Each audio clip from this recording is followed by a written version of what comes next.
right. Well, good evening, everybody, and I want to welcome all of you back to Walks in Wall Street. Today is a very important day, and not only the history of New York City, but I think the history of the world.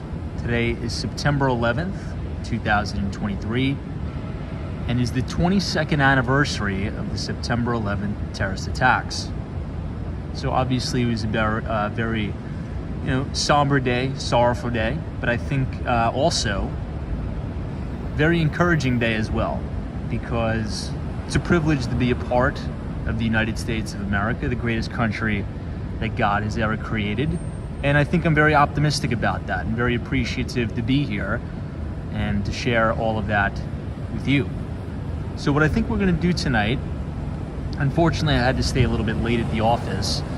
We're going to be walking all the way downtown. Please, God willing, the battery holds up. And we're going to do a brief walking tour of the 9/11 memorial site, assuming that we can make it down there on time. I believe the 9/11 memorial floodlights will still be up by the time we get down there. But for many New Yorkers, not only New Yorkers, but people across the world, it's a very difficult day.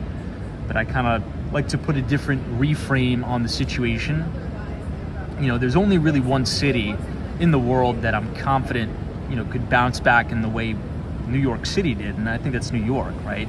A massive tragedy where thousands of people unfortunately lost their lives. I mean, to have the city come back bigger and better than it's ever been, to attract the world's top talent from across the globe is really magnificent. I think that really is a testament to New York and the United States of America.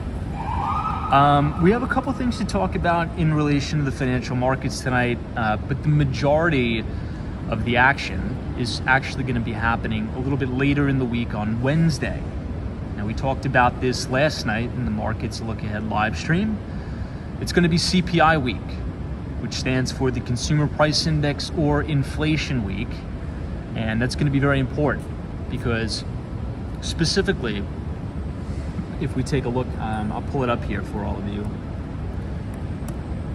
The CPI index, specifically core CPI, which excludes volatile food and energy, that is one of the main components that the Federal Reserve looks at as it relates to setting the tone for monetary policy in the future. Now, inflation has been rolling over and coming down, but as we know, the one key category that's most important, which really hasn't been showing much progress, is shelter costs, which I think shelter is going to roll over. I think it's just starting to roll over. Obviously, we talked about, liquidity. Usually, as you turn into a new business cycle, particularly when you have interest rates rising, the asset classes that reprice first are the more liquid, right? So the more liquidity, the easily they are traded, the easily they are to be repriced in a way, right? So real estate is probably some of the very less liquid asset, right? It's very different than equities, and a very emotional asset, particularly on the residential side in terms of resales and selling, things like that. So what I'm going to do, I'm going to go ahead and close up the laptop here. I'm going to say hello to everybody in the chat, and then we will get started. We're going to be walking down Fifth Avenue tonight and going all the way to One World Trade Center, where we will be doing a quick walking tour of the memorial. So allow me a couple moments here, and then we will get started. Thank you all for joining.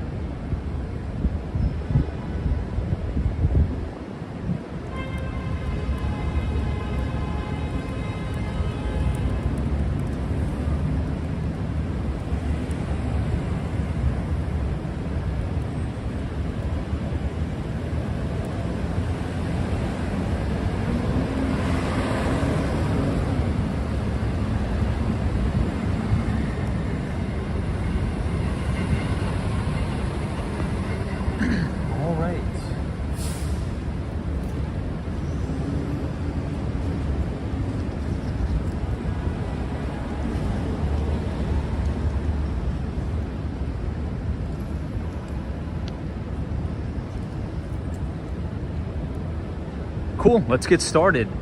All right, everybody, check this out. We are starting off the walk well, right outside the office here, 575 Madison. This is where I work. We have an amazing view of 432 Park Avenue tonight, but, you know, it was really wild. And if you want to see an amazing photo I took today, if you go to my Twitter page, if you follow @WalksWallStreet on Twitter, which is now known as X, there was like a crazy rainstorm in Manhattan today. It was some of the most pounding rain I've ever seen. And at the end of the rainstorm, we had this amazing, like so crisp and so clear.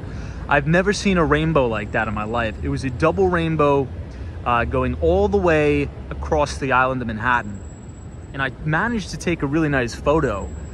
And you see the rainbow going over 432 Park Avenue. It was an amazing shot. And I was so lucky. I just so happened to be getting off the 59th Street train subway station, and I had to come back to the office. And that's when the rain was letting up a little bit. So I'm not sure if you guys saw that, but check it out. It was really good photographers were out capturing that. All right, let's say hello to everybody in the chat. We'll pull off to the side just so we could do the nightly roll call here. We are standing outside of the Trump Tower. You can see the Steinway building all the way in the distance, which is the skinniest residential apartment building in the entire world. All right. Hey, I see Tech Guy is here. Hey, Dominic Romano, what's up? Good to see you. Welcome, Dominic. Happy Monday. Ryan is here. Brian, welcome. Theo, always a pleasure to see you. Diamond Dave, GG NYC, and Chovy is here. Addie Lulu, GG NYC, thanks for joining. Welcome. Chat's going fast. I'm going to try to get to everybody. Richard Vogel, Wendy England, Lance is here. Jay Grant, Zach Drew, Hawaii D, Vivian Francesca, A-Scan, British Gray from Tampa, Florida. I see Robert, the 79FH, Kitty in the City, Troy Atman, Tobias, Destructionist is here, Jules, welcome. Hey, Raleigh Hiker. Yeah, you know, I'm looking forward to it as well. Usually on the anniversary of 9/11, we try to get down there and take a look at some of the, you know, really nice memorial setups there. Now, for those unfamiliar, because we do have a lot of new people, which I appreciate. You know, for a lot of individuals, and I understand, it's tough. It's difficult to go down and see the exact site. I should say ground zero. But if you ever get the opportunity or the chance to do so, I really, really would. And specifically, I would go all the way to the end, okay? So as far south as you could go. And I'm talking right where the second reflection pool is, because that's gonna be Ladder Company 10 from the FDNY, and they were in the thick of it. I mean, that fire station was literally at the base of where the towers fell, and they have an amazing memorial set up there. It's a very, very heavy bronze or cast iron memorial, and it details all of the names of the FDNY firefighters who unfortunately lost their lives that day. But it's an incredible work of art almost. So I would really advise, if you have the chance, if you have the opportunity, that's my favorite portion of the memorial, right there at Ladder Company 10. It's unbelievable, it really is. If you want to see what that looks like during the day, if you just go to, you know, if you click the link in the description or just click on my YouTube name, Walks Wall Street, it will take you to all of my videos. And I posted a little bit of a walking tour of the 9/11 memorial, but where we start off the video is right there. I think that is really the most impressive, in my view, in my opinion. It's really the most impressive part of the memorial here. Okay, so we're walking down Fifth Avenue. I'm gonna try not to get distracted so we can make good timing here. We got the Vespas cruising around on the sidewalks. Hey, Gail is here, says, hey Tom, we had a double rainbow where I am in Massachusetts. Wow. And it hadn't even rained. Yeah, the one in New York was wild. And it was so vibrant. It was after that really, really harsh rainstorm we had. We're standing on the corner of East 53rd Street. I'll quickly show St. Thomas Church. It's one of my favorite landmarks or churches in the entire city. It has beautiful architecture encapsulating the entire facade. Yeah, Michael Joseph says Ladder 9 in Midtown lost a lot too. Oh, and we'll actually be able to see the Empire State Building lit up in memorial for September 11th as well. We'll have a really good view of it as we continue to walk down Fifth Avenue here. Hey, JC, is so glad you took that photo of the rainbow. It was so profound. Hey, it was an amazing shot. Very cool. I was standing on the corner of 57th Street and 5th, I believe. Right around there. Yeah, Jay Grant says I visited last year and that church was beautifully decorated. They do a great job there. Also in St. Patrick's, obviously, they do a really good job. Also, I'm trying to think of the name of the church. It's up near Columbia University. They do a really good job too. It's a very old, I think that's one of the oldest churches in New York City. Just north of Cathedral Parkway in Manhattan. East 52nd Street and 5th Avenue. This is the Cartier building. Speaking of holiday and Christmas lights, this building is one of my personal favorites in terms of the decorations. Hey, Gary Carpenter, good to see you. I think you're right, Robert. I believe it's St. John the Divine. I think you're right. Hey. Hey, good to see you, man. My name's Dan. Dan, good to see you.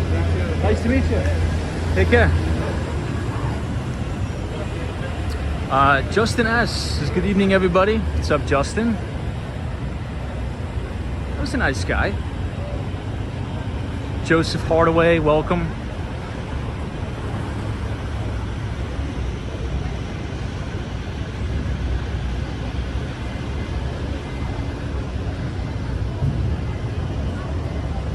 All right, let me just turn my phone on the do not disturb mode here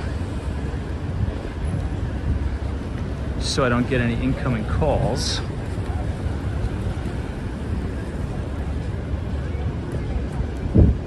We're really gonna have to hustle if we want to make it all the way down to Lower Manhattan. So I'll try not to get distracted. Hey, Dallas says howdy, Tom. Yeah, I'm doing very well. Doing good. It was a busy day today. I've noticed the city has been picking up a lot since Labor Day. Tons of people back in the city. Big police presence in the city, obviously, today due to 9/11. Now, there's a lot of politicians in the city. I believe the governor of Florida, Governor Ron DeSantis, was down there. I believe the Vice President of the United States, Kamala Harris, was down in Lower Manhattan today as well for all of the memorial services. So there's probably going to be a lot of police presence and security as we're walking through Manhattan, particularly once we cross south of Canal Street. There's most likely going to be a lot. Everything in the city has a matching color scheme to honor the souls lost on September 11th. This is 30 Rockefeller Center. Hey, Wendy England, thank you so much. You can see even more police down there. This is for hope, love, and peace in the world. Thank you so much for your very generous donation, Wendy England. I appreciate it very, very much. As we walk by all the major landmarks, we'll make sure we get a nice shot as they're all lit up in memorial tonight. But we'll also be mindful that we kind of have to walk at a faster pace tonight because we're starting from Central Park South going all the way down to Lower Manhattan.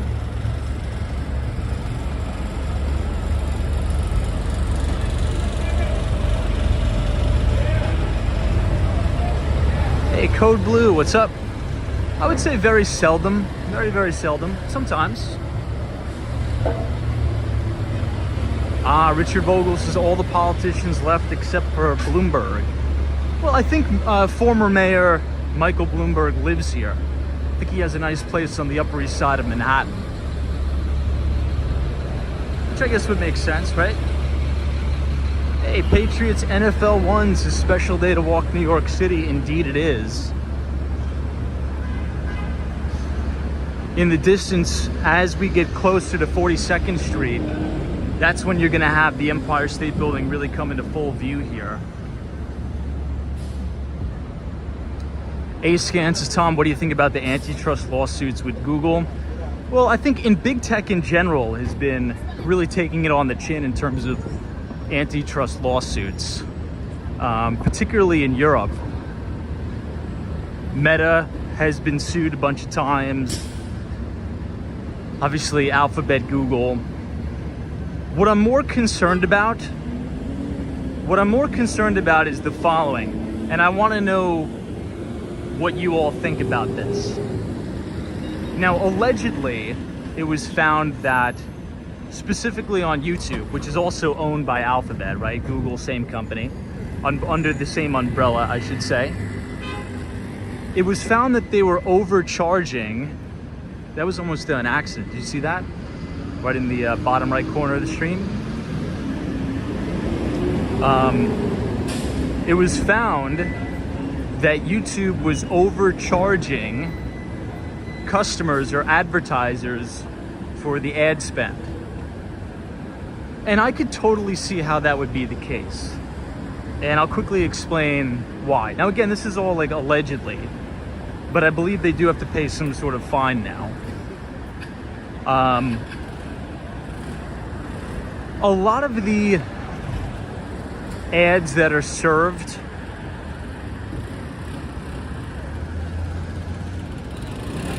I don't really think they convert well. So I'm sure you've obviously seen thousands and thousands of these YouTube advertisements. How many of these impressions are real and how many of them are just bots, right? If we go back to 2016, we won't get all politically riled up here, but we all know what happened with bots, you know, gaming engagement on different platforms. So, I mean, think about that. How many, or I should say, how much money was overcharged to big companies and big corporations, or even small businesses that just wanted to run YouTube advertisements. But these were all fake impressions and fake engagement. That's tough to decipher. So, we'll see. I did get a notification, and I'm sure many other YouTube creators have gotten this notification. I believe this is an awesome shot of the Empire State Building with the American flag. I also got a notification from YouTube where they're going to be fundamentally changing how viewers see advertisements on our content, which I believe, if I'm speculating, which I am, it's probably going to translate into lower advertising revenue for the creator, but more reliable and more targeted advertising to benefit the advertisers, which I think is fair, right? Which I think is fair. West 45th Street. Sam plays, can you go to the Twin Towers? That's where we're headed, pal. Vincent Lee, what's up? Good to see you. Mr. G, good to see you. A-Scan says, oh, so YouTube makes money off the bots. No, I can't say that, but I mean, just think about it, guys. You know, I even see it sometimes on this channel, sometimes, very, very seldom, because this isn't a very, hyperbolic, clickbaity channel, right? You don't see a lot of, the cringy thumbnails with people's mouths open and all that stuff, and like engagement baiting with, buy this stock, buy that. I don't do that. So I actually tend to avoid a lot of that stuff. But on some of the other channels that do that, it attracts these troll farms that gets people riled up in the comments. And a lot of those accounts are fake. They're fake accounts. So think about that from the perspective of the advertiser. If you're spending hundreds of thousands of dollars to advertise on YouTube, a lot of people don't understand. YouTube is the second largest search engine in the entire world. Think about that for a moment. So the first largest search engine is obviously Google search, right? Number 2 is YouTube. So if you have, and look, I don't know if this is making a material impact. I'm just speculating based upon what I see. Maybe you disagree, maybe you agree. Let me know in the comments. But even if it's, let's say the video gets, like a very popular video gets a million views, right? And 25% of those views are technically like fake troll farm bots. There's still going to be advertising running on those fake views, and that's technically ripping off the advertiser. I think that may be a bigger problem than people realize. I don't have any proof. I don't have any data to back that up. This is just totally anecdotal from what I see. So take that with what you may. We are now looking at 1 Vanderbilt, which is also lit up in memorial for the 22nd anniversary of September 11th.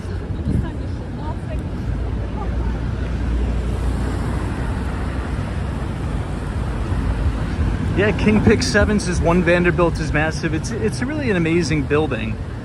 It's one of the newest Class A office towers in Manhattan. But I'm very excited about 270 Park Avenue. 270 Park is going to be JP Morgan Chase brand new office tower, which is coming along great, by the way. Mark says there are also ad blockers that viewers can put on their browsers. That's true. I believe we've spoken about Brave browser. Is anybody here familiar with that particular browser called Brave? Now, if you've heard of JavaScript, which is a programming language, the creator of JavaScript, Brendan Eich, I believe is the gentleman's name. I believe that's his project. I think Brendan Eich runs the Brave browser and came up with that, one of those cryptocurrencies, basic attention token, which I guess runs off of Brave. So in the theory and the concept behind the Brave browser, I guess, is that he's identified the same problem where essentially you're just being served up all of these advertisements, but you're not really getting any value out of those ads. So the theory was, and I don't even know if the project is still running or not, I just remember it because Brendan Eich was behind it. The more advertisements you watch, you get paid out in this sort of like token thing. But I've always stayed away from it because you sort of know my opinion on the alternative coins. I think the SEC has been very clear with saying those are securities, and you're already starting to see the lawsuits come out now. We are on the corner of 5th Avenue and 42nd Street, looking directly at the Stephen Schwarzman building, the New York Public Library. Romans, this must be why YouTube has decided to raise the price of their premium service to $18.99. Just like everything else, the price is going up. Great. That's actually a really good comment. That's a very, very good comment. And you're probably right, because it comes at a very interesting and opportunistic time, does it not? All right, real quick. Chrysler Building, amazing shot, fantastic, 10 out of 10. And so is 1 Vanderbilt. But I gotta keep going because we need to make it to Lower Manhattan tonight. I don't wanna get distracted, but let's I just wanna touch on that comment real quick. Because here, so I'll give you one of my concerns, and that's a fantastic comment. All of this is coming out, and not to dump on YouTube and single out Google. It's not, it's just we're talking about the company. But at the time these allegations come out about, you know, overcharging advertisers, the bots, the fake views, and running advertisements on the fake views and charging your clients, YouTube comes out and starts to raise the price of their premium service, which I guess now is $18.99. And I would assume that if you pay this $18.99, you can watch unlimited content at ad-free, right? Alphabet is smart. Google is smart. They've probably accounted for this and said, okay, the new policies that we're going to be putting in place to mitigate the overcharging of our advertisers, right, due to running ads on, you know, bots and things like that, and other things, the revenue we're going to lose from that, to correct that problem, we need to make up somewhere else. So guess what? We'll make it up by raising the prices on YouTube Premium. Now, I don't know if that's what the conversation was, but it's kind of a coincidence. Would you say so? I mean, the executives at YouTube and Google are not stupid people. They're very smart individuals. So they have found a problem, right? Identified the problem, gotten, let me just cross here. They've gotten fined for the problem, and they've probably assigned a dollar amount to how much money they're gonna lose. You never know. Hey, Jeff W277, this is the first time I ever applied for a job online. It was a website called Career Mosaic. Wow. That's interesting. I wonder if that's still around anymore. Hey, Laytha is here. Good to see you, Laytha, on the 22nd anniversary of September 11th. Andy S is create a problem, hype the problem, and then the solution, and have the solution on standby. Connie, welcome. Thanks for joining us. Look, I think it's an important conversation to have. I've actually been doing some research into which social media platform has the highest conversion rates for advertisers.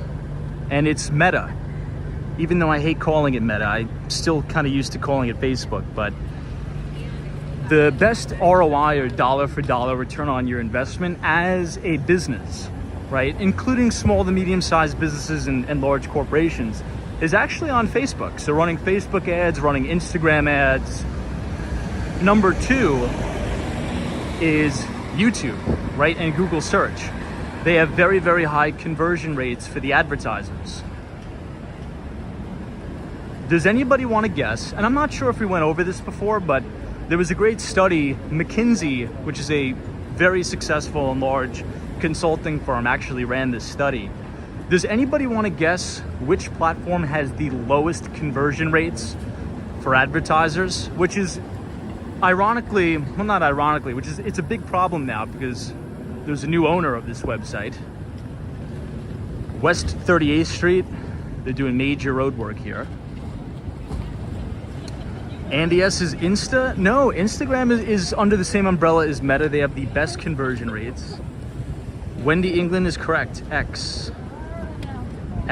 Jason B says Twitter/X. Yeah, Twitter/X has the worst conversion rates. Those ladies almost got a little banged up by those vehicles. Thank God that didn't happen. Which is why, and this is, you know, it's so interesting that we're being able to see what Elon Musk is doing with X in real time, because it's like getting an MBA. It's a little, if you pay attention to what Elon Musk is doing with X, right, all of the A/B testing there, it's like going to business school. Notice the pivot and the transition that he's trying to do. Twitter has always been about text. I'm sure all of you have noticed that, right? If you go on Twitter, It's all about text, and it was limited to a certain amount of characters you could type. I believe it was 140 characters. That is horrible for running advertisements because you can't give a pitch.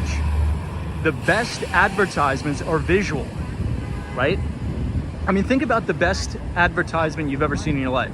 It's probably a video, or it's probably like, you know, a 10 or 20 second reel or something like that.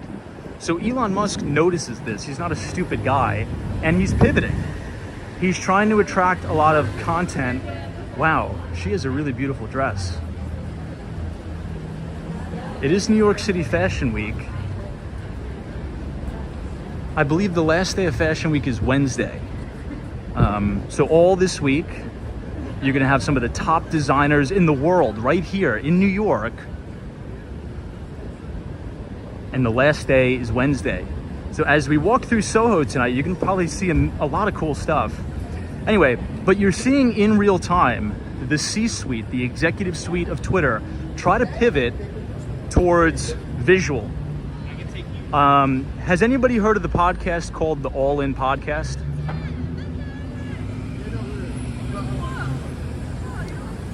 Triple G, good to see you. Troy Atman says, Tom, what are you wearing for Fashion Week? I'm not wearing anything special for Fashion Week. Connor says, Twitter was already going downhill before Elon took over.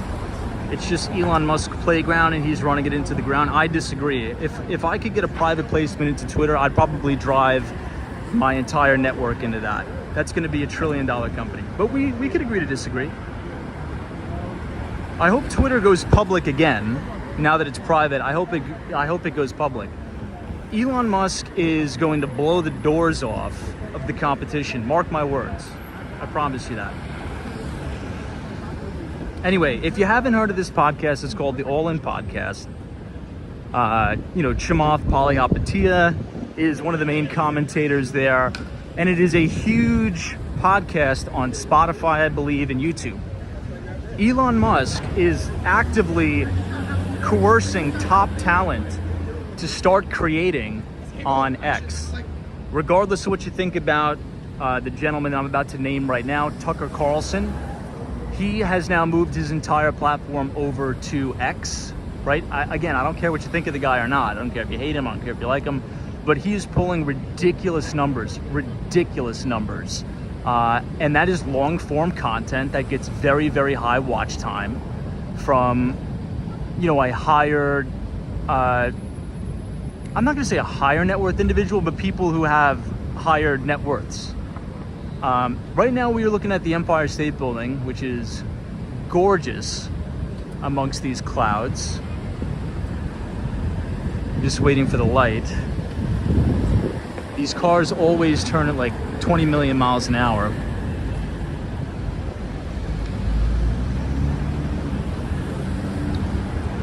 Connor says, Tom, did you see the DraftKings New York City parlay betting? No, I, in my personal opinion, and I don't like to throw my opinions and my beliefs on anybody else. I don't like doing that at all. To each its own. I think the casino gambling and online sports betting is the most toxic and corruptive and corrosive thing that's going to happen to this country. It's gonna blow through young people, and it's going to cause extremely bad habits. So I don't invest in those companies. I don't pay attention to those companies. That's just my opinion. That's just me. I don't want to impose that belief on anybody else, but one of my good friends, very, very good friend of mine, is one of the top executives at one of the most profitable casino gambling companies in the entire world, called Genting. And he told me firsthand, he's like, I met up with him a few months ago, and he's like, I always get this quotation wrong, but he says to me, he's like, if you want to understand why he's like, working at a casino, he says, working at a casino will help you understand why you should never gamble. He was telling me stories about, and again, this isn't everybody, right? Most people just go to the casinos, they have a good time, You know, they blow off some steam with some friends, they gamble, and it's all great. But he tells me some wild stories about how very wealthy individuals, you know, fall into these bad habits and they lose everything. Their families are destroyed, their lives are destroyed. So much to the point where they actually come into this casino and they're put on a special list where they force themselves to be banned from the casino. He was explaining it to me. He's like, the people will totally ruin and destroy their lives and go into massive amounts of debt. They'll lose their homes gambling. And when it gets so bad, they'll come into the casino and request to be put on a specific list, which means you go into the database in the casino and they have facial recognition. So if you walk into the casino, the security guards know you walked in and they kick you out. They don't let you gamble. I forget what the exact name of it is, but the problem I have is this, and here is the I should say the comparison that I will draw from as we are standing directly at the base of the Empire State Building. Back in the day, and I'm sure many of you would remember this, credit card companies and banks were extremely and egregiously predatory on college students. 17-year-old, 18-year-old, 19-year-old college students. They would set up booths on college campuses and sign college students up for credit cards. Now that is the worst idea ever, because when you're a kid, you're kind of stupid, right? And when you're in college, you're around a bunch of other kids that are just maturing, and when you get these credit cards, you're gonna blow a bunch of money and destroy your credit score and go into a bunch of debt. So the government banned that, right? But we're starting to see a new poison come into play, and that is this online sports gambling and this online sports betting. And if I have a prediction, if the regulators don't step in here, it's going to flood college campuses and it's going to destroy a lot of people. Now, the vast majority of people will do it for fun, you know, it'll be no problem and it'll be great. I understand that. But the collateral damage, I don't think is worth it. So I don't get involved in that. But again, you know, to each its own, but I don't want any part of it.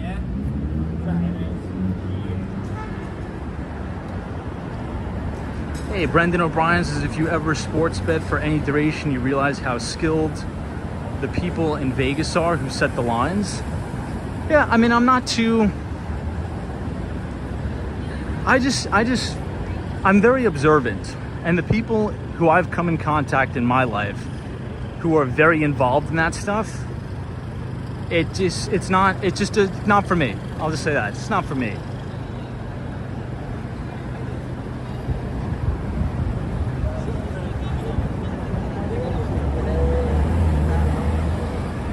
Oh wow, the short guy says you lost about $100,000 in sports betting. It's fun, but bad. Damn. Well, look, I mean, if you're worth a couple million bucks and you want to blow $100,000 gambling, there's nothing wrong with that. But it just develops these really, really bad habits. And these companies, even though they put the disclaimers of, you know, reach out to Gamblers Anonymous, they're in the business to make money, right? And they want you going there and, you know, being like a little drone and clicking the slot machine. And now it's right on your phone. So you don't even have to drive to a casino to do it. Now it's going to be around you, in your face, 24/7, 365, where you're never going to be able to get away from it. It's going to be like an electronic cigarette, in your face all the time, prompting you to bet and gamble, which I'm against. So, hey, Tony is here. What's up, Tony? Welcome.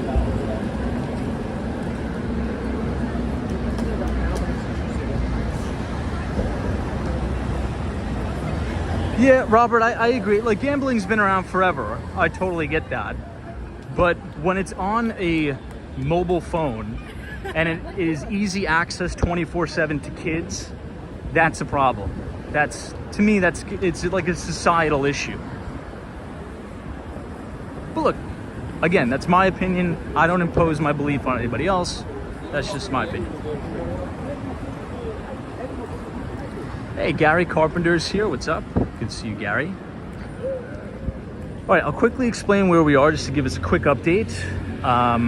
We just passed Koreatown. This is East 31st Street and 5th Avenue. We now have a a north-facing view. We're south of the Empire State Building. We're gonna head down 5th Avenue all the way past Madison Square Park, through Gramercy, through NYU, through SoHo, through Chinatown, to Lower Manhattan. Hey, Ukrainian Royal, I appreciate it. Thank you so much for your very generous $1 donation. Hawaii's has agreed, Tom. It's so easy to get stuck on your phone on the gambling sites. Yeah, it's very addictive. It's very, very addictive. Look, things that are addictive, people are gonna do.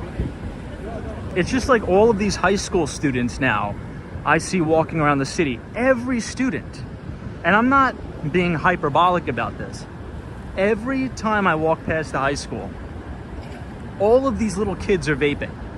Has anybody else noticed that? Literally, these like little 15-year-old girls are walking around with vapes. You got to get that shit out of your mouth. I'm telling you, that is going to destroy your life. Excuse my language, but trust me, all of that stuff is no good.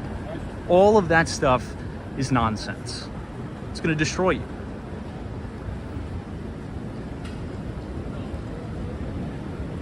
Hey, Road Dog, what's up?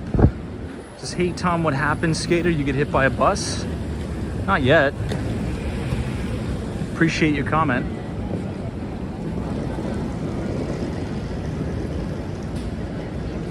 Hey, Sunshine After Rain, what's up? Good to see you. Brendan O'Brien says West Coast vaping is considered trashy. Yeah, I mean, it's not about being considered trashy or not. It's highly addictive, right? And it's hard for people to kick these habits.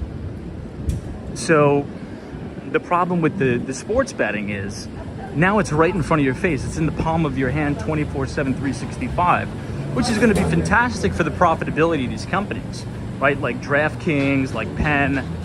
And that's why, you know, if you think about a SaaS company, and this is the industry I come from, just to sort of set the table. When you're selling software or when you're building software, the reason why you can run at such, not a deficit, but you can not make money for many, many years, and companies are okay with that because they're going for market share, right? So if I'm, you know, a SaaS company that sells a cybersecurity SaaS product, I want to get my product in the hands of as many people as possible, as quickly as possible, and I don't care about making money, right? I'll just give the customer the software for free and give them a bunch of credits to offset the charges. Because if we can improve the customer experience to the point where they don't churn, well, 5 or 10 years down the line, when you have all of the market share captured, and now everybody's on a reoccurring revenue model, well, your profitability is going to turn on a dime and you're going to be a cash cow, right? And your gross margins are going to be ridiculous. It's the same thing in the sports betting business. DraftKings, all this other nonsense. They run all of these promotions, free bets, I'll match your bet, I'll give you free money, bing, bing, bing, bing, bing. And then they go after the market share, they get you addicted to the drug, and then they have you forever, right? So if you've ever looked at the financials of one of these companies, if you ever looked at the balance sheet and the income statement, you may be saying, whoa, why are some of these companies like so grossly not profitable?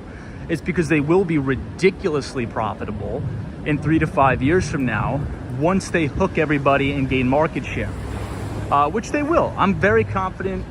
DraftKings and Penn, all that stuff, they're gonna make ridiculous money. Hey, Ukrainian Royal, thank you so much for your very kind $5 donation. Ukrainian Royal says, I vaped when I was 18 and I quit when I turned 19 cold turkey. It is no joke, it makes me sad to see it being normalized. And look, it's not easy to quit. It's addictive. This is the new development, everybody, that's going up right in front of the Empire State Building, obstructing the gorgeous view we used to have. It's unfortunate, but if you look on the bright side, whoever buys condominiums in this unit, you are gonna have an unreal view of the Empire State Building. your kitchen is going to be looking directly at the spire of the Empire. Unfortunate for the rest of us, but fortunate for the condominium owner. All right, let me catch up on some of these chats. Sean says, really amazing how the Manhattan skyline changed so drastically since September 11, 2001. I mean, I would love, and I think there probably is, I would love to see a time-lapse video of the skyline change since September 11th. You know, when my dad used to work at the Brooklyn Navy Yard, I used to go visit him a lot when I was in high school. And I would always walk over the Manhattan Bridge to go to Chinatown, you know, get something to eat, right? You know, they used to have this like dollar dumpling spot. Anyway, I watched the World Trade Center being built. And I have all of these old photos, and every year you see the Trade Center getting a little bit taller. I'm gonna put together like a little bit of a collaboration, and it's so crazy to see the view from the Manhattan Bridge when I used to walk over it from Brooklyn to Manhattan and see the Empire State Building getting, I mean, not the Empire State Building, seeing the One World Trade Center being topped out. That is such a cool, I gotta upload some of those photos somehow to show you guys. Anyway, hey, Micah J, thank you so much for your very kind and generous $10 donation. It says, love your content and your narration is on point. Well, thanks for joining us. I appreciate it. I have a lot of fun doing these streams, chatting with everybody after work.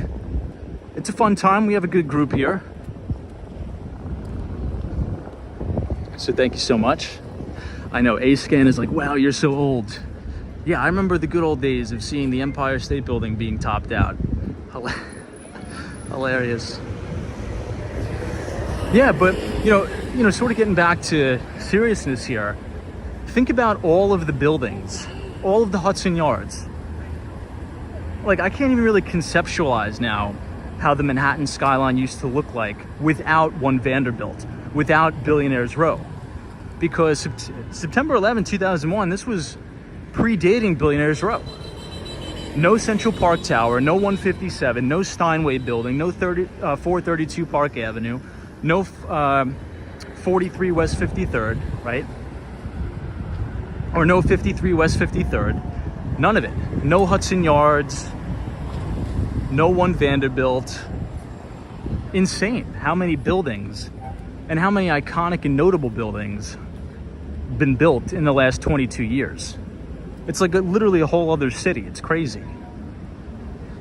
The Edge at the Hudson Yards. It's wild to think about. Hey, G-Fresh is here. Good to see you. We have now reached the Flatiron district, and we are looking at the Flatiron building, which was just sold at auction, by the way. And it's looking like this is going to be converted into condominiums or a hotel. Now, as we move to the left of the Flatiron building, you will notice the 9/11 memorial floodlights. You can just kind of make it out. It's a little bit faint. But as we get closer to Lower Manhattan, you're going to see a better view of those floodlights. But if you are all enjoying the live stream so far tonight, feel free to leave a like on the live stream and click the subscribe button if you're new, because we do these tours about every day starting at 8:30. And we'd love to have you here with us.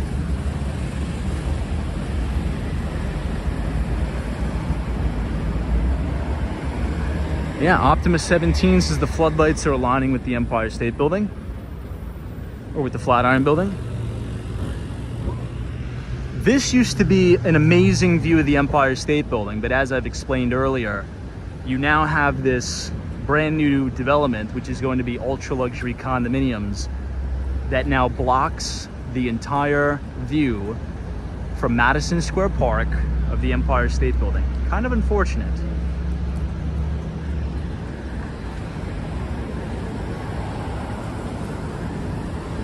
Right down here is 23rd Street, where I actually have a listing at Gramercy North.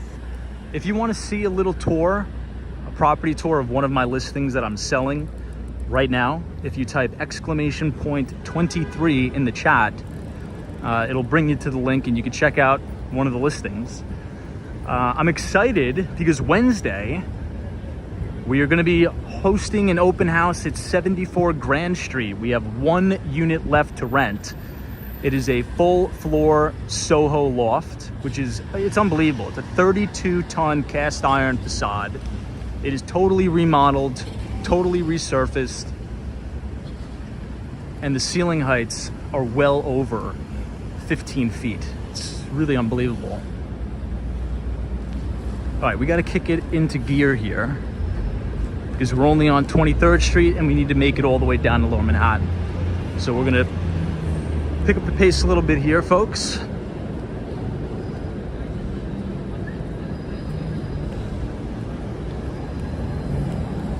Somebody's asking where was I? I was little. I was young. You know, I think I was in school. But look, in 2001, I was what? 6 years old, something like that.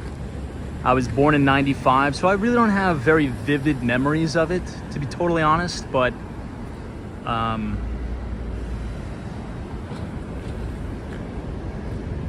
you know, the real only memory I have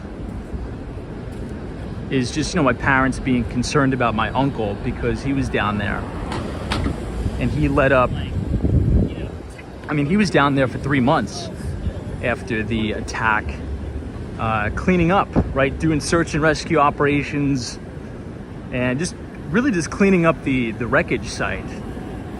He was, and still is, an operating engineer, Local 14. So Local 14, for those of you who don't know, in Manhattan is the Union of Operating Engineers. So think heavy equipment, think big boom rigs on these cranes.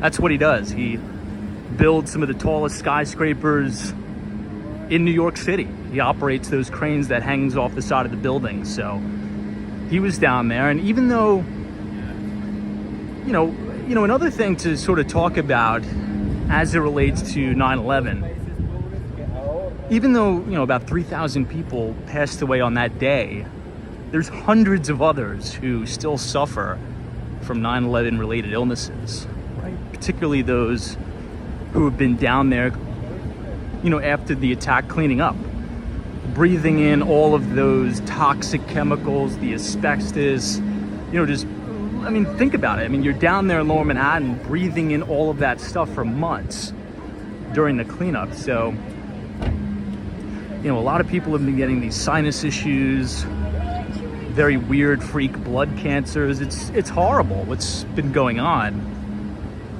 But not a lot of people think about that either. Hey, Marilyn, good to see you from Murray Hill. I'll be in Murray Hill on Friday. I'm going to be doing a pitch there.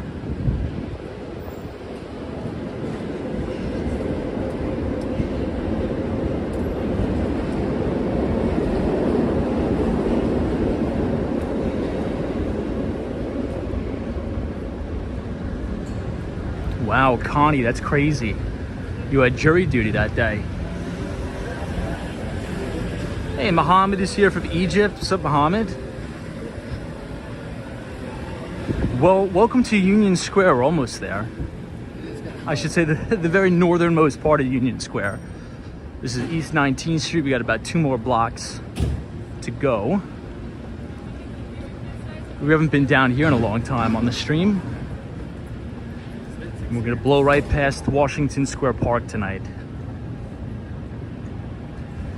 Yeah, Theo, I remember that. Jon Stewart became a fierce advocate for the first responders, and rightfully so. I mean, you know, you think about all of the tax dollars that we just blow on ridiculous things and send it all over the country to funnel these foreign wars and these proxy wars. I think we could take care of the people who cleaned up and helped out on September 11th. I think we could come up with the money for that.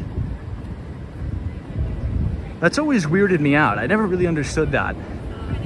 It seems like, has anybody heard of the old saying that charity starts at home?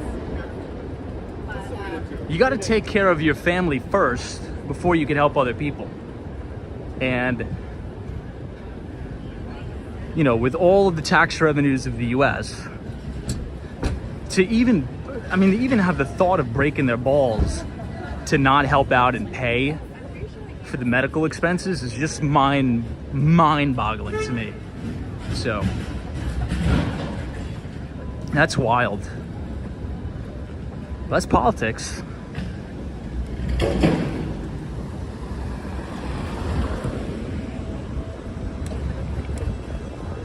Okay, we've now officially reached Union Square, which in a couple months here is going to be really nice. They have this all decorated for the holidays. You have the village. I'm actually not too sure what it's called. I think it's called the Union Square Village, but you guys know what I'm talking about. They have all the tents, and there's a lot of, local farmers market, like knickknacks for the holidays here. It's nice. We'll probably be doing a lot of streams as the date arises.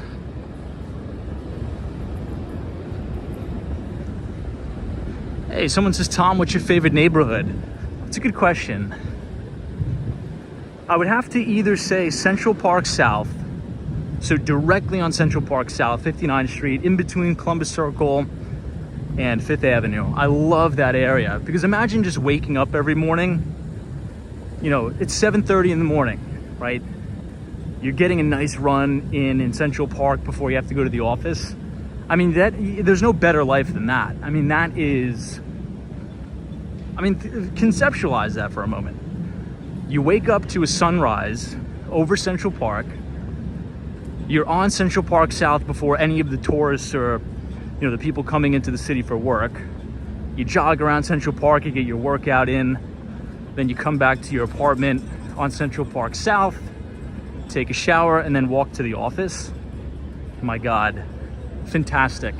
So I would say Central Park South, and a close number two, a very close number two, is the Upper West Side of Manhattan, particularly in between 67th Street and West 83rd Street. If you can get a spot in between that block, the closer you are to Central Park, the better. That's fantastic, right? Amazing brownstones. You're right on Central Park West. Unbelievable.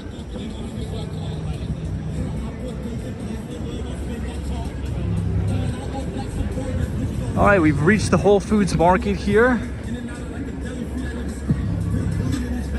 We're gonna drift to the right just a little bit.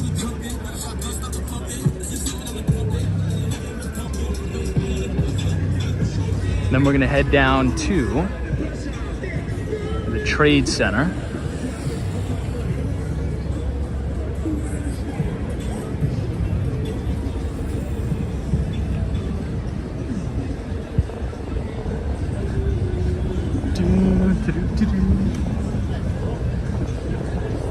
University Place, East 14th Street. We'll make a we'll make a left here.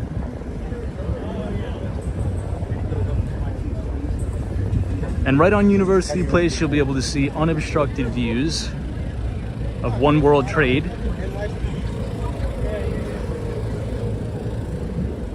If we can navigate around all this.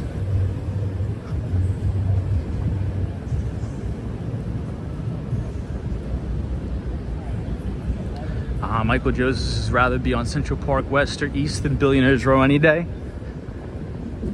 Yeah, I didn't even think about that.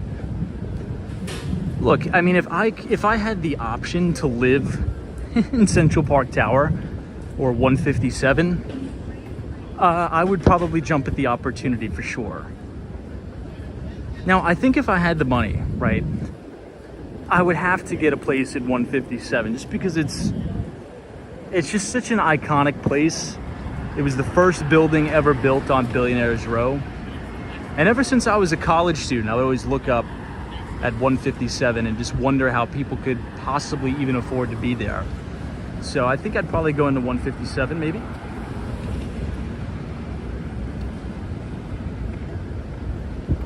Oh, wow. Connor says, Tom, what's your...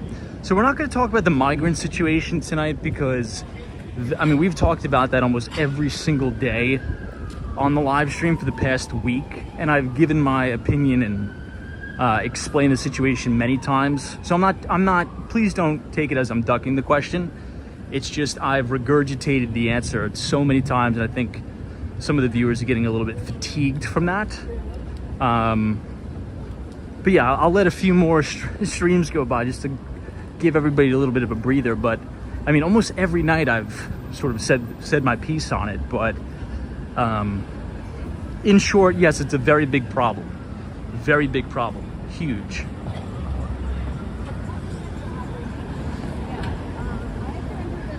East 12th Street. This is a pretty good Mexican restaurant. I see Beacon, New York is here. Welcome.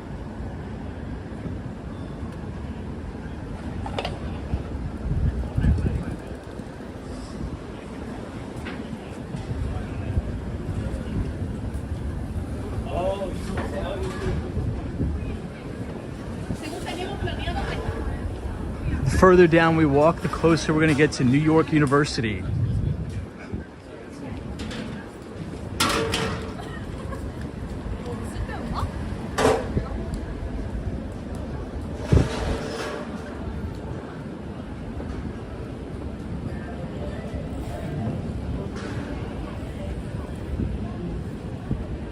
East 11th Street.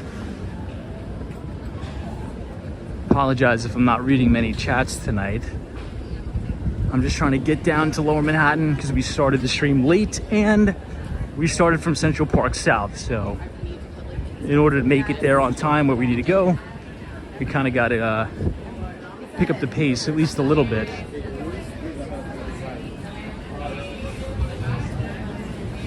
Oh, football's on tonight? New York Jets? Buffalo Bills? I didn't know that. 2 New York teams. Wow.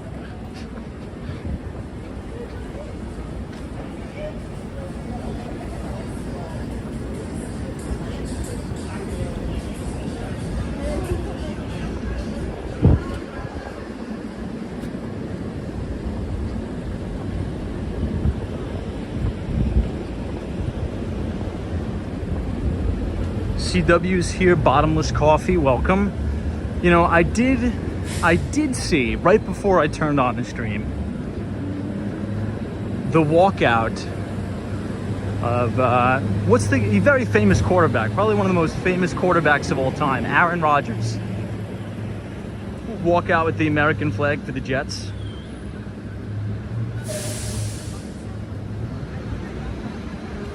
Hey, Cayenne Pacific, thank you for joining us.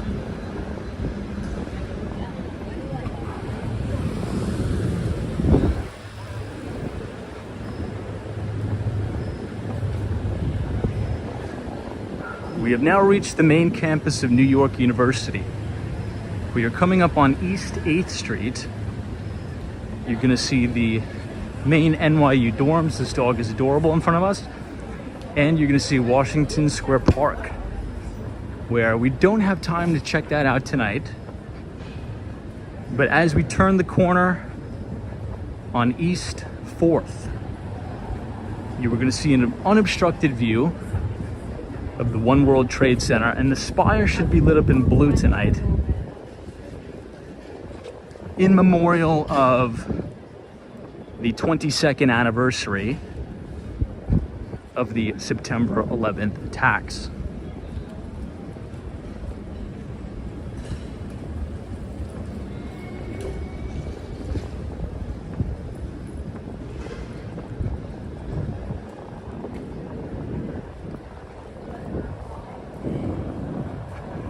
One of the largest real estate owners in the city is actually NYU themselves. New York University owns so much real estate, and they actually just expanded their portfolio. Pretty much anytime you walk around the campus, in and around Washington Square Park, Every other building, pretty much, NYU owns. Beautiful architecture on a lot of these buildings too, particularly the ones that border Washington Square, which is to the right.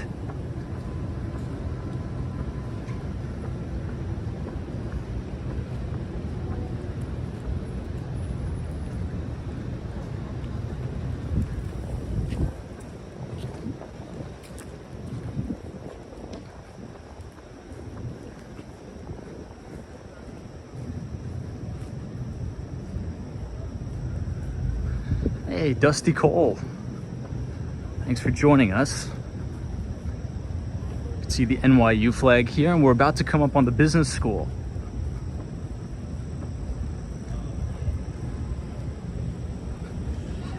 Yeah, Brian reads as it's weird not hearing all the honking and sirens going off. You know, that's usually only in Midtown. As you head towards Lower Manhattan, particularly after 9 p.m., it's very quiet. It's very, very quiet here.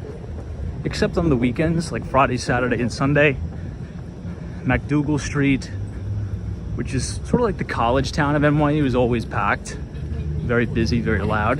But on a school night, and all the college kids are back now, it's quiet. It's quiet.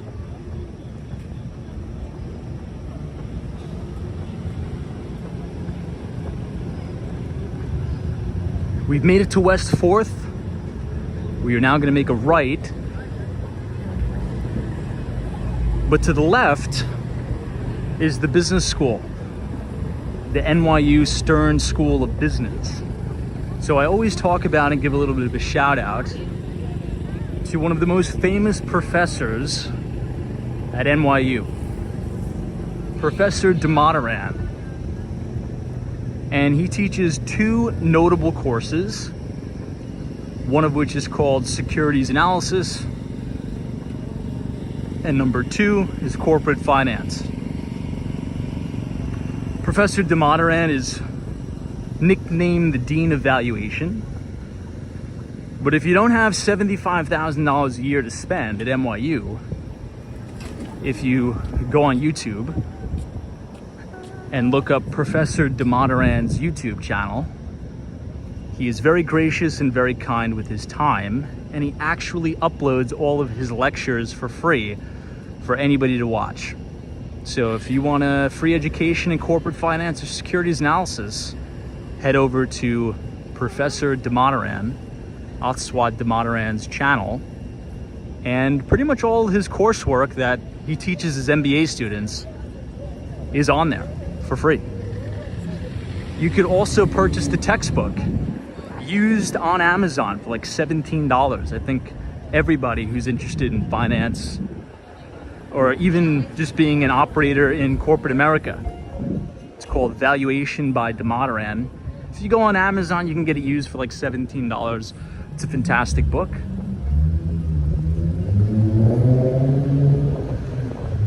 You saw a little bit of the One World Trade Center there. Hopefully by the time we get down, they'll still have the 9/11 lights on. Hey, NMB 045, what's up? Good to see you. So I think if you type !NYU, I think, in the chat.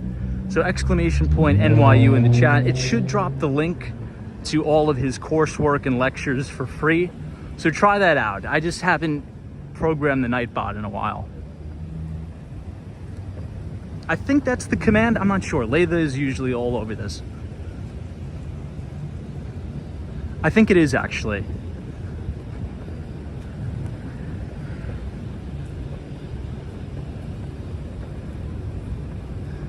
This is a nice restaurant. Lots of nice outdoor dining space here. Joe Coffee. It's a decent coffee shop. I wouldn't say it's the best. It's like a 6'3" coffee shop in Manhattan. 6'3" is solid.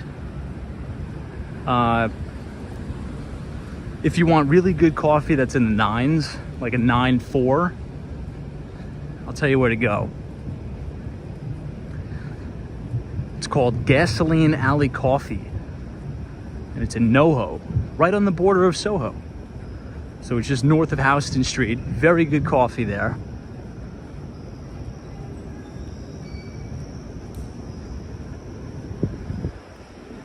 Now, once we get past this tree line, we're gonna have unobstructed views of the Trade Center all the way down until we reach the Oculus, which is the train station slash mall slash path train.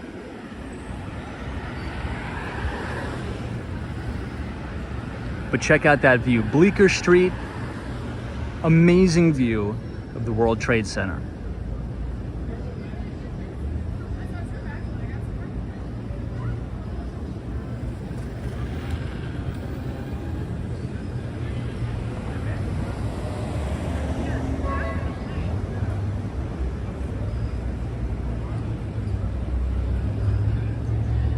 J9. Just make sure you take the train back. That's probably a good idea.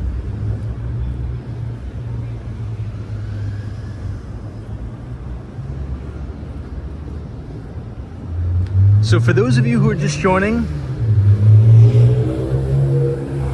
we had a pretty good conversation about Google,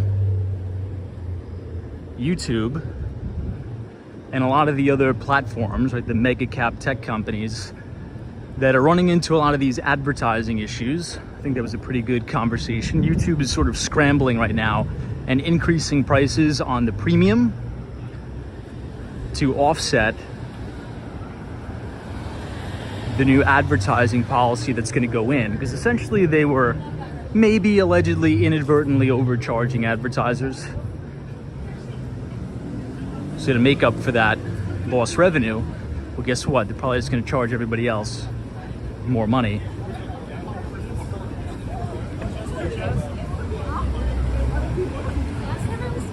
Ah, finally we could see it. You can see the 9/11 floodlights with the memorial lights in the distance. Just to the left of the Trade Center, right as we're walking down LaGuardia Place.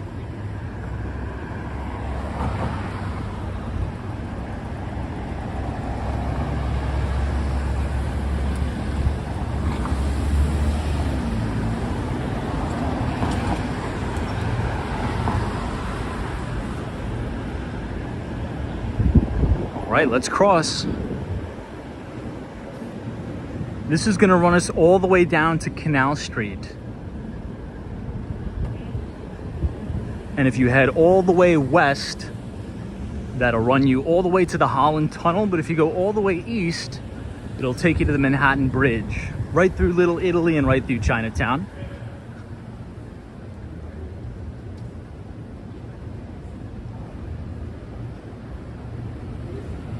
Wow, look at this building. We'll quickly stop and take in this architectural beauty.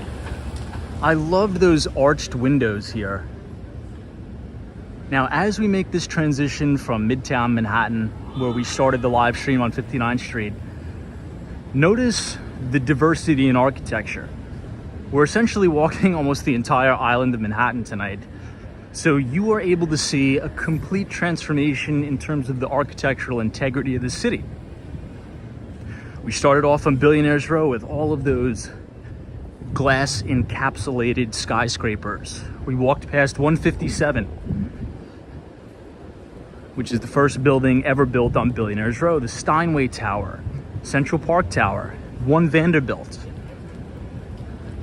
Then we got to some of the Art Deco classics, including the Chrysler Building and the Empire State Building. Now, we're going to get into the SoHo district of New York City, which is one of my personal favorite neighborhoods in Manhattan.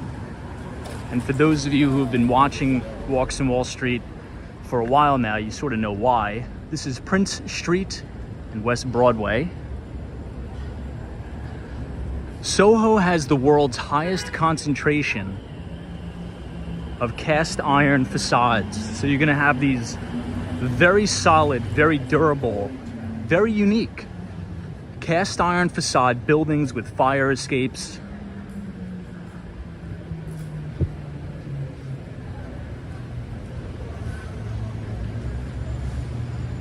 And views of the World Trade Center.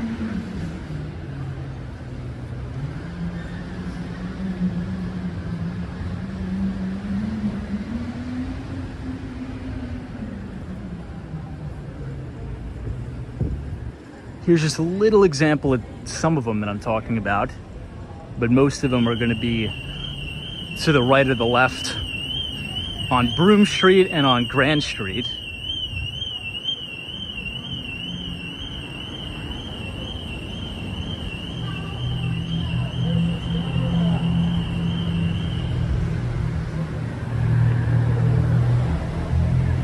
Now on Grand Street, if you want to know exactly what I'm talking about as it relates to cast iron facades, I have a new listing that just went live a little bit ago, and it's on 74 Grand. So if you go to Street Easy or you want to look at it on Google Images, just type in 74 Grand Street. And the building is actually a total gut renovation. But some of the buildings here in SoHo have very, let's say, let me cross.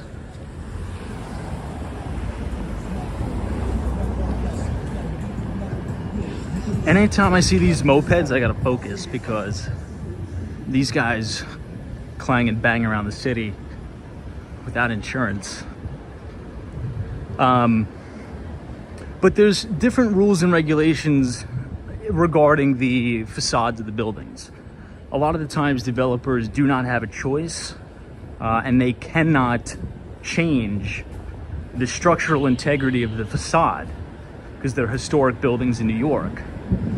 So 74 Grand Street, even though it looks like an old classic SoHo building, the developer had to essentially just resurface the facade. It's the original 32-ton cast iron facade, but on the inside is completely gut renovated.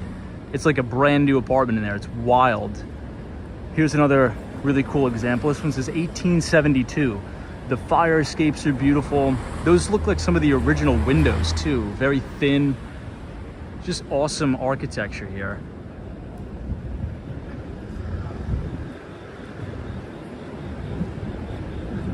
I'm surprised it's not busier in SoHo tonight because it is New York City's Fashion Week.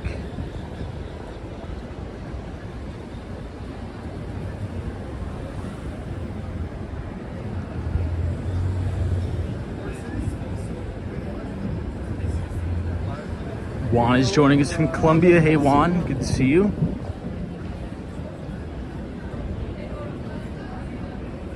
Always a ton of people dining here. It actually looks like a Fashion Week party's going on. Everybody's dressed really nice.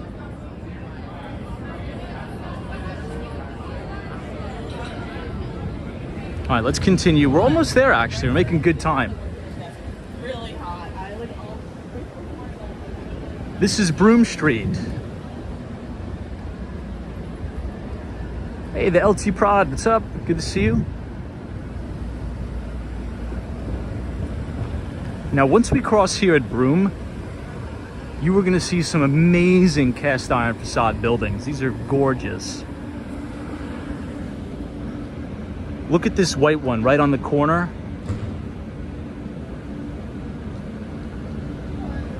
They really don't make buildings like this anymore. It's very solid. It feels very sturdy. A lot of the new builds, particularly single-family homes in America, they feel, and not to be negative, they just feel like cookie cutter cardboard. It's not the industrious, super solid cast iron that they used to build with. I mean, this is like prime indestructible real estate right here. And this is Sirhan. I'm sure you all have seen $1 Million Listing New York. One of the most successful brokers in New York City history. Not even in New York, I mean literally in world history, is Ryan Sirhan. That is his company headquarters, right on the corner of West Broadway. Now, he's done that very strategically because during rush hour, that intersection is gridlock traffic for people waiting to get into the Holland Tunnel to go back out to New Jersey. So it's very good marketing placement, 10 out of 10 on that. So we just passed Broome Street. Funny enough, I'll tell you a quick little story, but we'll get out of the street. I just wanted to give you guys good views of the World Trade Center, but we do have a very unique listing at Broome Street. The building is called 554 Broome. The thing that is so unique about this particular apartment, it's a penthouse. It has over 1,600 square feet of outdoor space exclusively, but the building used to be a horse stable. Yeah, you heard that right. The building was a horse stable used by the New York City Fire Department back in the day. And it's a complete condo conversion. So it's very hip, it's very, very unique. Let's just say that. I think it's a very acquired taste for the apartment. There's a lot of artists, there's a lot of, very funky designers that really want to live in these type of buildings. So if you type Broome, B-R-O-O-M-E, the Nightbot will drop the link to the full property tour of the penthouse at Broome Street. It's a very quirky, very cool apartment. Not for everybody, but for a designer, an artist, a creative, it is very unique. Let me know what you guys think about it. Let me know some of the feedback.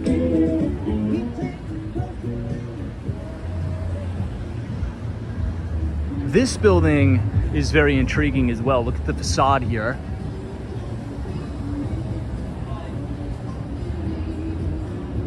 And again, you see the 9/11 memorial light.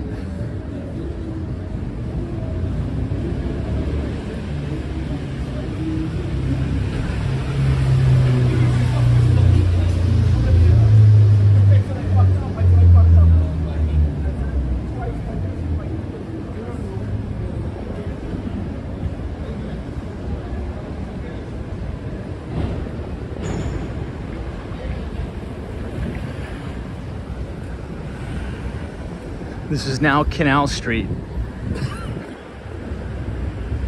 If you make a left on Canal Street right here, this will run you all the way to New York City's Little Italy and Chinatown.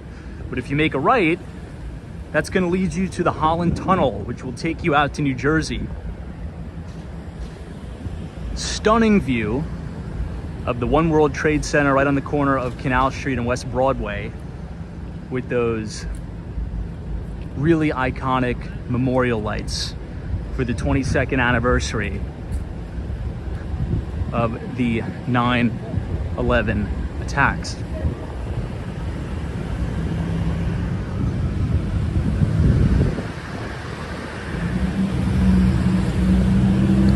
We'll take one more quick peek at all of these interesting and iconic SoHo buildings with these cast iron facades and fire escapes. My favorite one on the block is that white one all the way in the distance. What do you guys think of this strip of buildings here? This is very classic and iconic New York.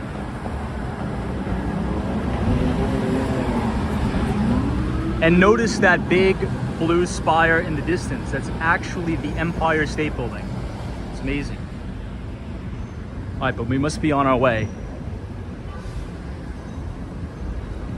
You guys like it? AUS Fly Girl says love it. Ron says I like it. Yeah, J9's is very unique. It's a different New York than what most non-New Yorkers see all the time, right? Now, I would envision a non-New Yorker when they think about New York City. They think Times Square. They think all these big bright lights on these billboards. They think, the ball dropping atop of one Times Square. It's a lot more than that. New York City is so much more than just Midtown Manhattan. We haven't even explored the outer boroughs yet.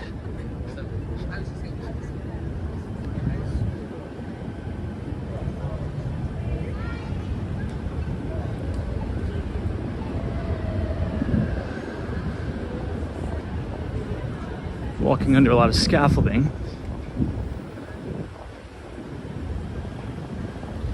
Hey, Crypto Meme, what's up? Good to see you. Brick Stonewall is here. This is very old school. I like it. NBA Elias is here. What's up, NBA Elias?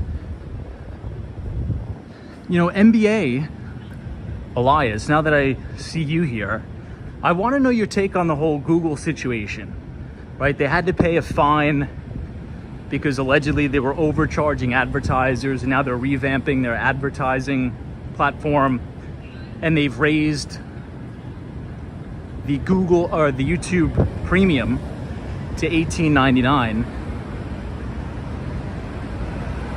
Now, my theory is that, wow, this is a great shot. You have the World Trade Center, you have the Jenga building, and you have the 9/11 floodlights. That's incredible.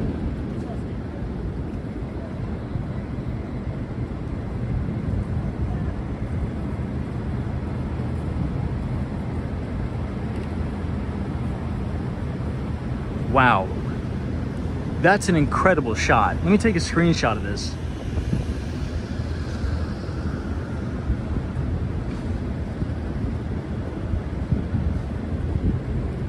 It's like perfectly centered too.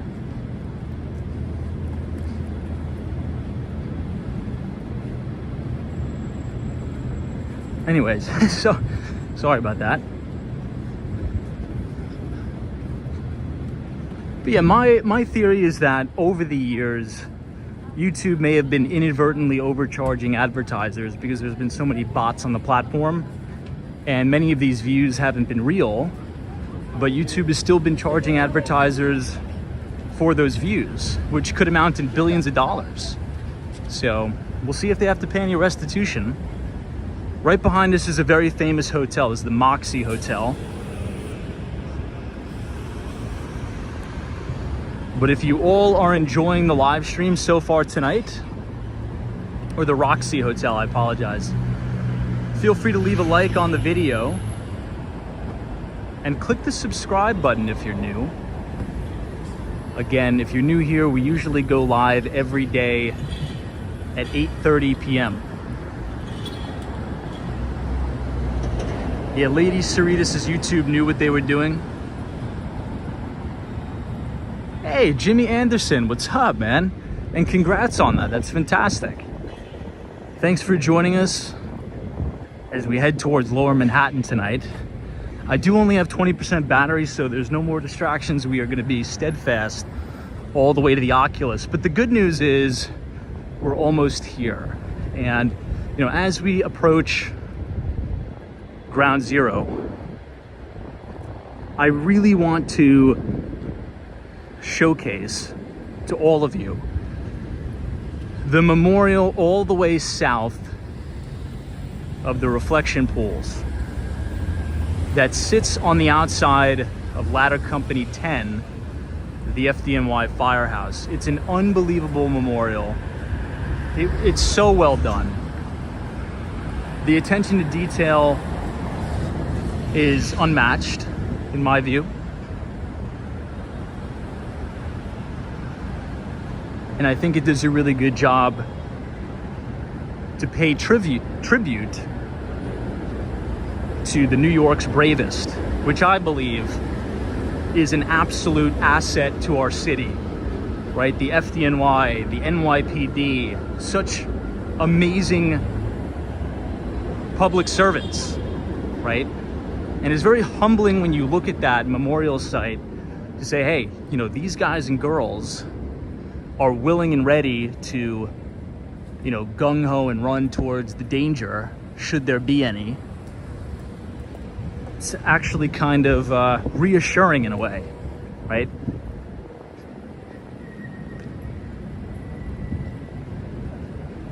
And I'm sure we'll just make it.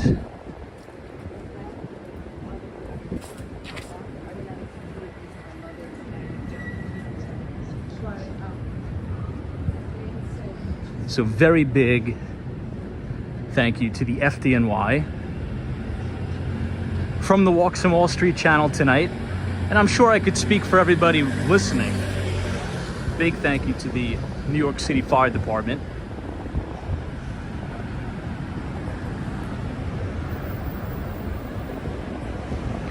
This is Worth Street. Coming up on Thomas Street. This is that really weird building with no windows.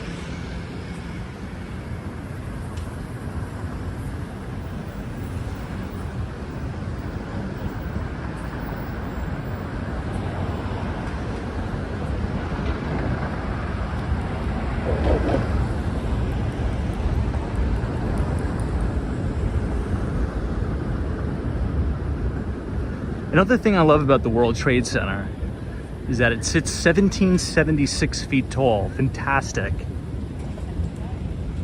Unbelievable. The first one was... It's hard to walk around this city and not be inspired. Just looking at all these tremendous buildings. I mean, if you could build something like that, you could pretty much persevere through any adversity that life throws your way.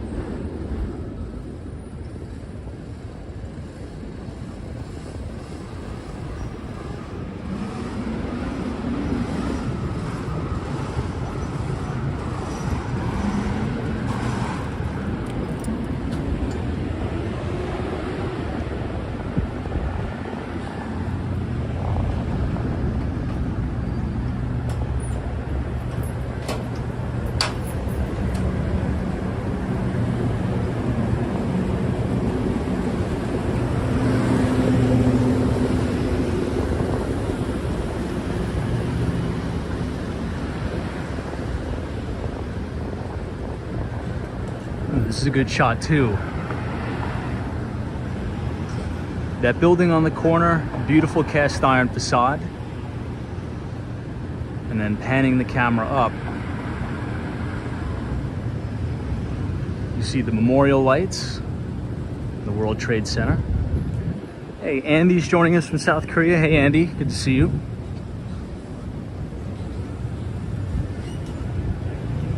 Almost there.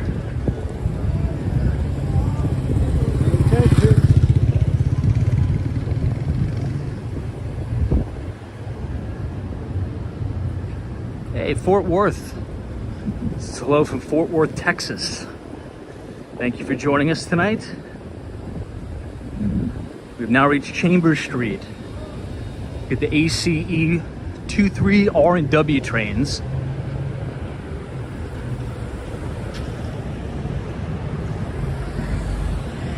Hey, Glenn Daly. Thank you for watching.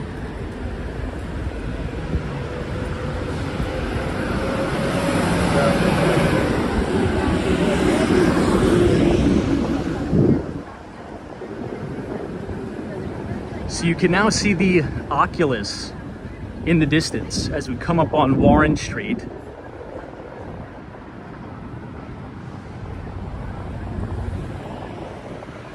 We're gonna go past the Oculus tonight and go right to the FDNY Ladder Company 10.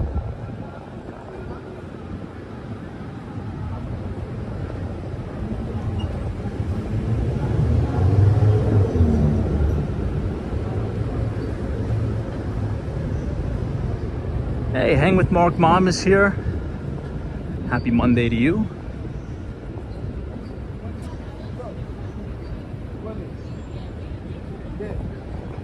NBA Elias, yeah, we talked a little bit about the antitrust trial.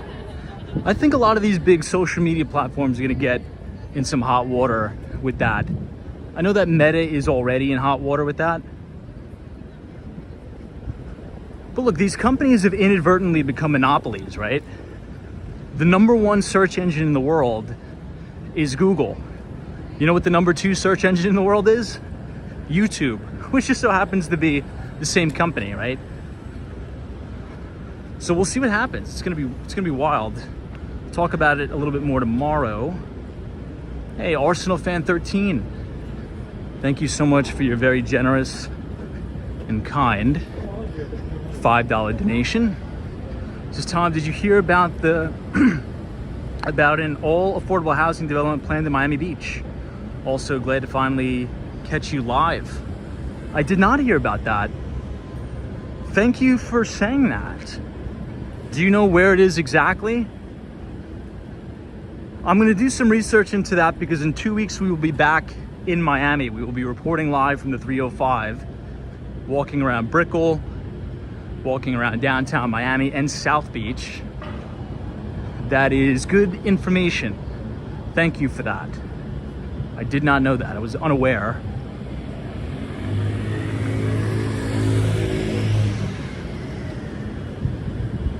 Four more blocks to go.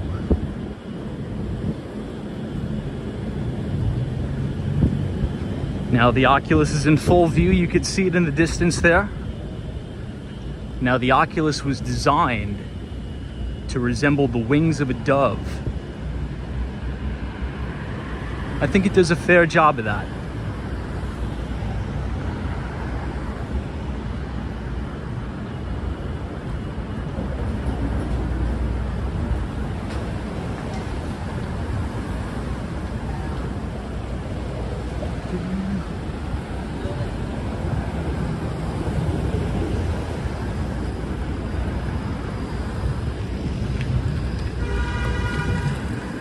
All right, we made it. We are now outside St. Paul's Church on Church Street. We are standing right under the World Trade Center.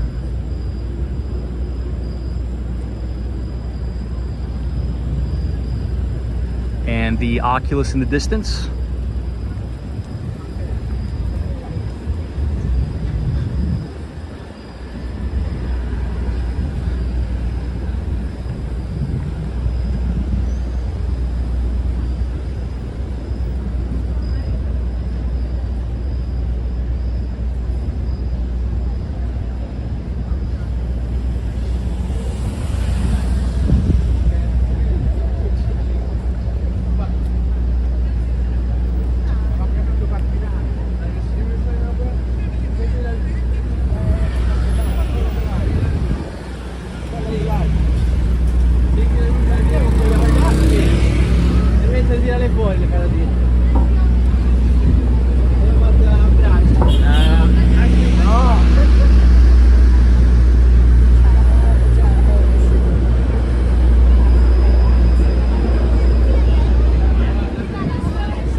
Street.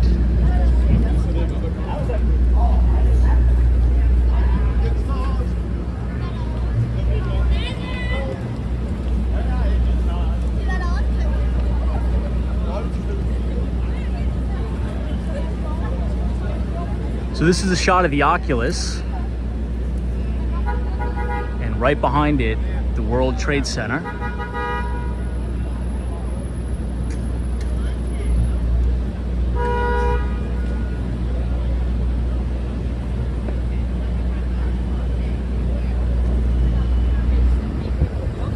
Okay, let's cross.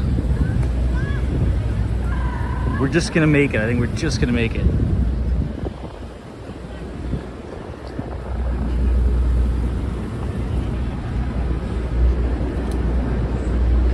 Do-do-do.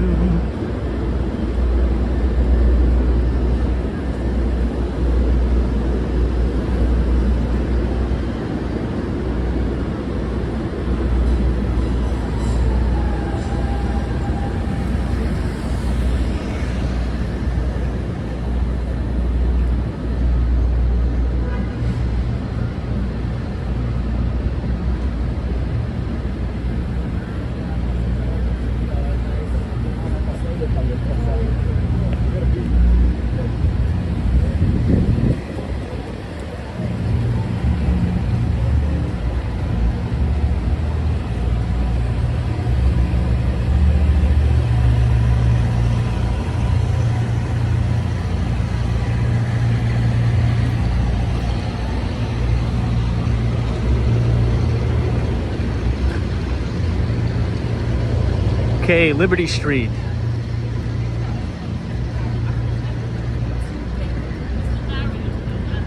So everyone, we are coming up on my favorite location of the memorial. This is the FDNY firehouse that was literally right at ground zero as the trade centers fell. This is ladder company 10, engine 10 of the FDNY. So I'm gonna walk around the block and we'll do a little bit of a tour of one of my favorite memorials here at ground zero. So we'll play out the stream with just a viewing tour of the memorial. So thank you all for joining.